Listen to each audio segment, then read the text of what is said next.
yang mana dianggap sebagai level tertinggi dari gangguan obsesif-kompulsif. Saat berjalan, karena tidak mau menginjak garis di jalan. Jadi setiap hari pria ini selalu memakai tasnya untuk membantu kakinya tidak menginjak garis itu.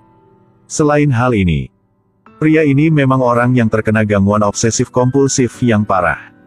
Menyentuh kacamata, melihat jam. Apa saja yang dia lakukan, harus simetri. Bahkan namanya juga diberi oto. Tapi hal-hal itu masih biasa. Orang selanjutnya terkena gangguan obsesif berkata kotor. Pria ini tidak peduli waktu. Tidak peduli tempatnya, dia selalu berkata kotor. Semakin marah, semakin banyak kata kotor dikeluarkan. Jadi pria ini mencari sebuah pekerjaan yang tidak perlu dia hadir. Itulah memelihara burung. Tapi burung yang sudah dia jual selalu dikembalikan. Karena burung ini burung beo, mereka selalu berkata kotor. Tapi yang ini baru level tertinggi dari gangguan obsesif memeriksa.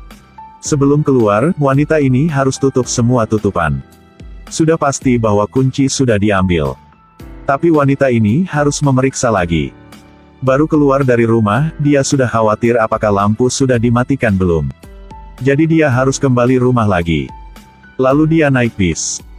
Tapi saat mendengar ada rumah yang dimasuki pencuri dari jendela, wanita ini tambah khawatir.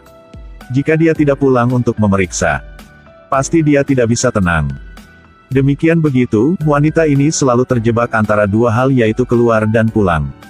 Tokoh yang keempat ini tidak begitu parah. Biasanya, dia hanya perlu mencuci tangannya 1000 kali saja.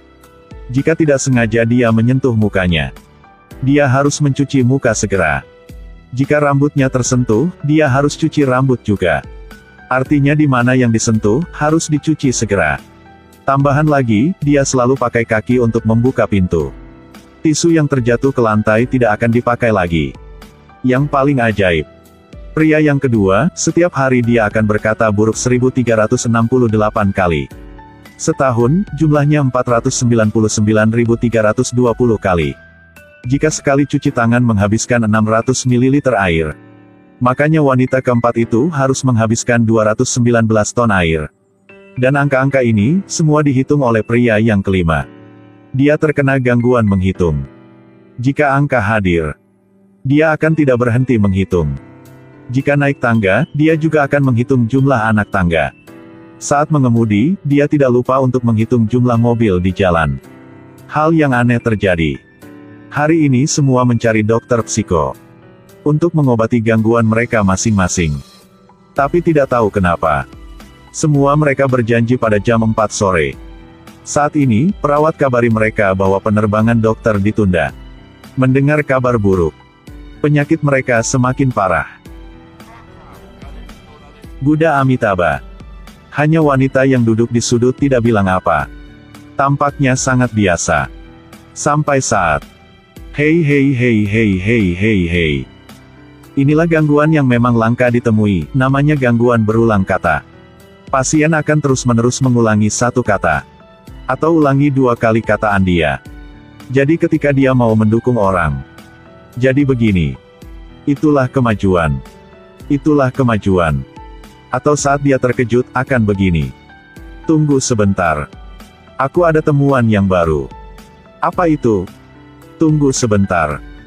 Aku punya temuan yang baru. Apa itu? Sudah lama tapi dokter masih belum datang. Perawat menyuruh mereka saling perkenalkan. Yang pertama bilang, itulah pria dengan gangguan simetris. Ternyata, dia tidak hanya tidak bisa menginjak garis di jalan, tetapi juga untuk barang yang sembarangan. Bahkan saat pacaran, dia juga tidak bertahan. Dia sudah mengeluarkan semua barang di tas pacarnya. Untuk apa? Untuk menyusun. Jadi dia tetap jomblo meski umurnya 20 tahun. Sedangkan pria yang terkena gangguan menghitung, selain tidak bisa berhenti menghitung angka-angka, dia juga suka menyimpan sampah.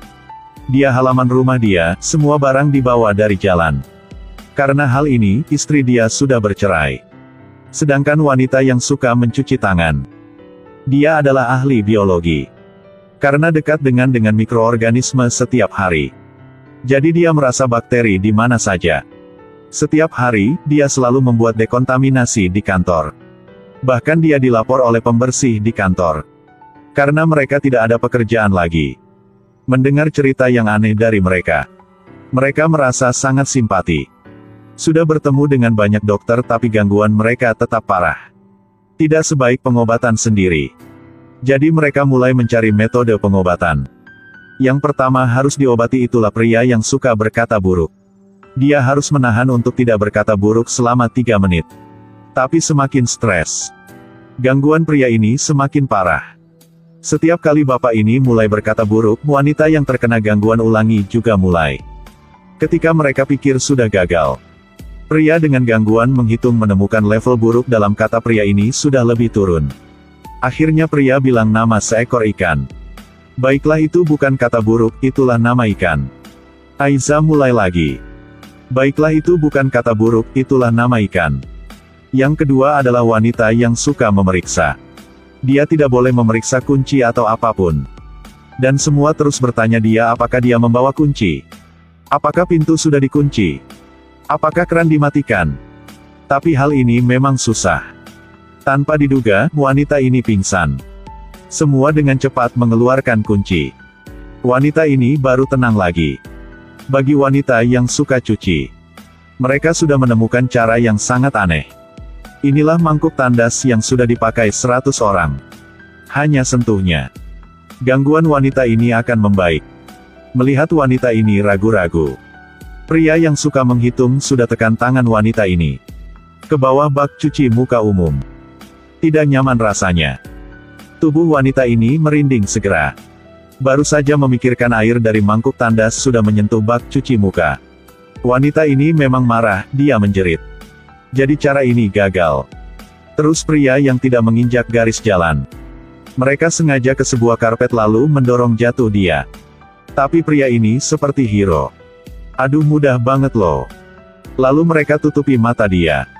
Sengaja membawa dia ke garis. Tapi saat kain itu dilepaskan, dia ketakutan sampai melompat ke orang lain. Itulah pria yang suka menghitung. Terus pria yang suka menghitung. Mereka membuat satu garis. Lalu terus memberikan dia pertanyaan matematika yang susah. Tapi seberapa rumitnya angka-angka ini? Pria ini masih bisa menjawab. Akhirnya dia putus asa. Metode ini tidak berguna. Saat mereka mau pergi, pria yang suka berkata buruk sudah mempunyai pertanyaan lain. Selama 1 jam yang lalu, wanita yang suka memeriksa sudah bilang berapa kali. Dan dirinya sudah berkata buruk berapa kali. Kali ini pria suka menghitung tidak bisa menjawab. Karena pada dasarnya dia tidak peduli hal ini. Pria ini juga menemukan, saat mereka berusaha membantu wanita yang pingsan. Pria yang tidak suka garis jalan sudah menginjak garis itu. Dan wanita suka cuci setelah menyentuh wanita ini juga tidak mencuci tangan dia. Ternyata, saat mereka berfokus untuk menangani kondisi darurat, mereka sudah lupa gangguan mereka. Akhirnya, mereka sudah menemukan celah dalam penyakit mereka. Kecuali pria yang suka berkata buruk. Jadi mereka sudah membuat grup untuk berbicara. Dan saling membantu memperbaiki gangguan sendiri sebulan sekali. Sebelum pergi, pria yang suka menghitung mau mengantar mereka pulang. Tapi pria ini sudah menolak. Saat semua sudah pergi, pria itu sendiri kembali ke klinik psikiatri itu. Ternyata, bapak inilah dokter itu. Dia juga seorang yang terkena gangguan kelainan. Bapak sengaja menyusun seperti ini untuk mengobati mereka. Dan untuk mengobati dirinya sendiri.